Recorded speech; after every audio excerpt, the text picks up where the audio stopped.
Hello, xin chào mừng mọi người đã đến với channel của mình. Hôm nay mình sẽ quay game Minecraft.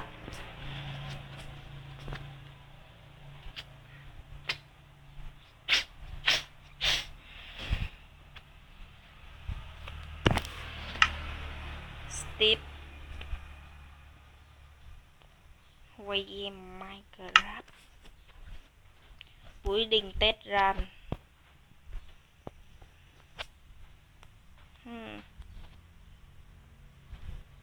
Mình sẽ không vào thế giới này nữa. Mình sẽ đi vào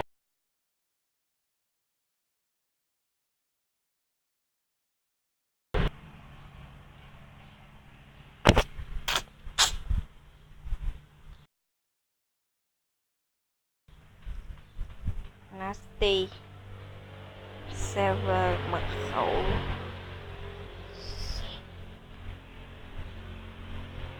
Tất cả các phiên bản của tôi.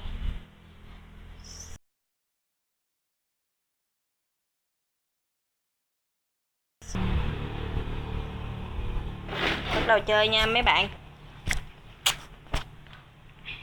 Đi vào. Mình sẽ vào đây. Cái này hơi lâu nha mấy bạn. Tại nói sao nhanh quá vậy ta. Game Fratin 4.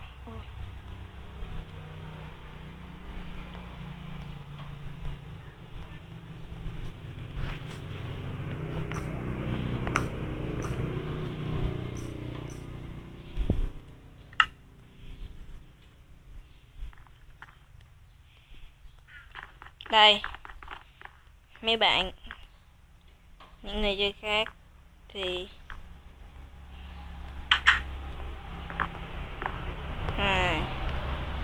mình sẽ đi ngủ nha mấy bạn.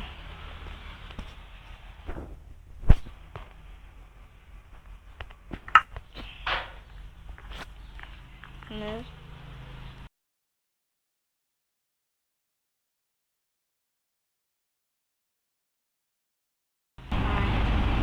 không đi ngủ đâu, mình sẽ chụp hình, lại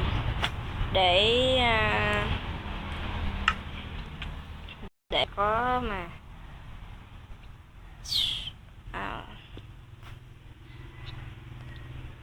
xong chụp hình lại xong rồi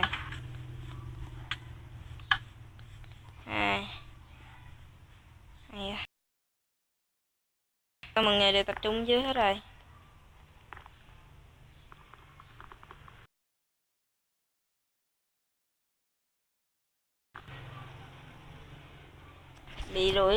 Mình bị đuổi ra ngoài rồi mấy bạn ơi. Đám cưới cùng.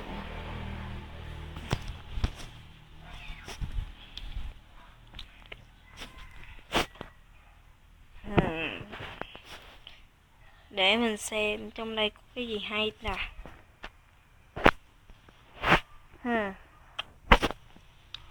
Building test run game Fratin. Thì chưa mới đọc game Fratin thôi mà. Hả?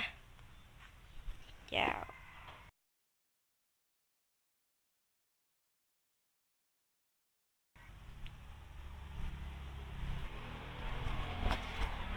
Ai cũng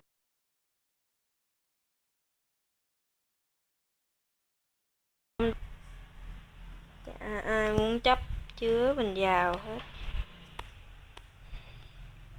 Mình tủi thân quá mấy bạn ơi. Chơi sinh tồn hả? Coco server nó cạnh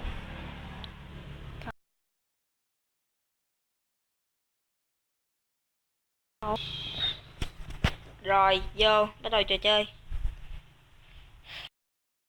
Nó có tiếng Việt luôn mấy bạn. Tiếng Việt rồi á. Nó có tiếng Việt. Steve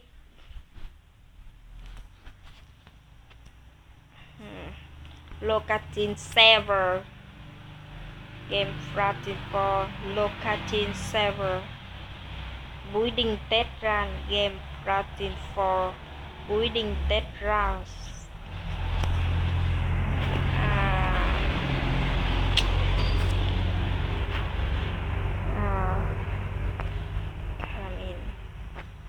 he he he.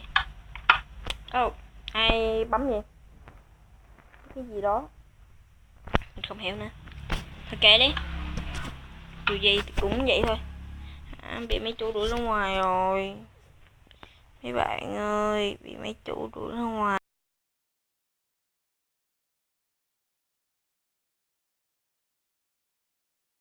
Ai. Oh.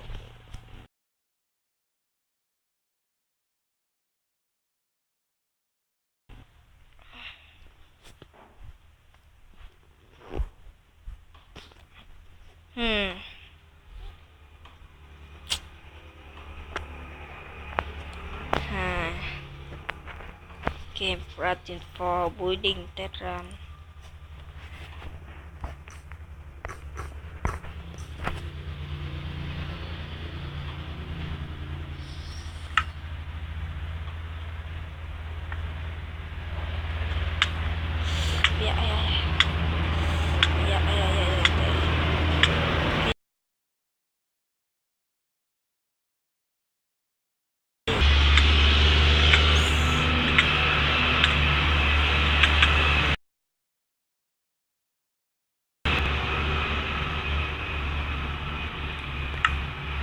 Tụi nó lấy hết rồi. Giờ làm gì bây giờ?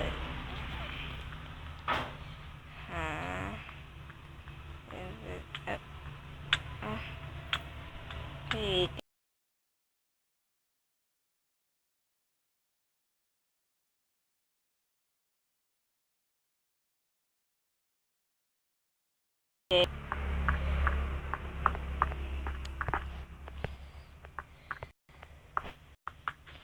thôi được rồi, mình sẽ đi đây. Mình sẽ đi đây. Yeah, ấy da, trời ơi, kìa. Đau quá. Đau giết luôn, chết rồi. Chết luôn rồi. Chết luôn rồi. Chết luôn rồi. Đúng rồi, mà sẽ chụp hình đó rồi. Chụp hình xong. Ok rồi, đi thôi. Rồi mình sẽ đi.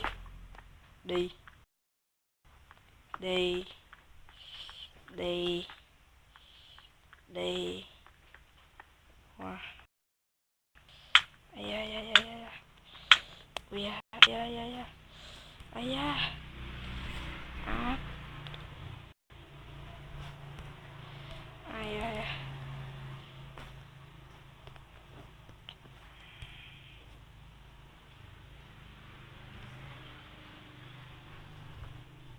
Tuyệt vời. Ây, xin lỗi mấy bạn nha. Tại nó bị ấy rồi, nó bị ấy rồi. Ui da, đau quá. Mình chỉ muốn nói người ta thôi mà.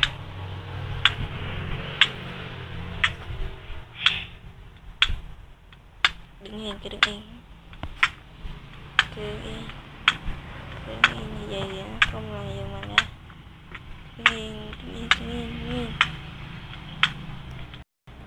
Cho dù mình có bị kẹt trong lava. Sao mà nó lắm nhây thế nhỉ?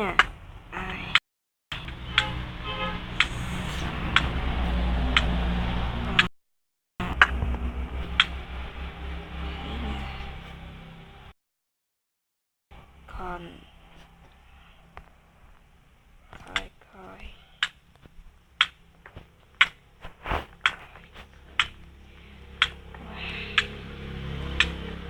yeah.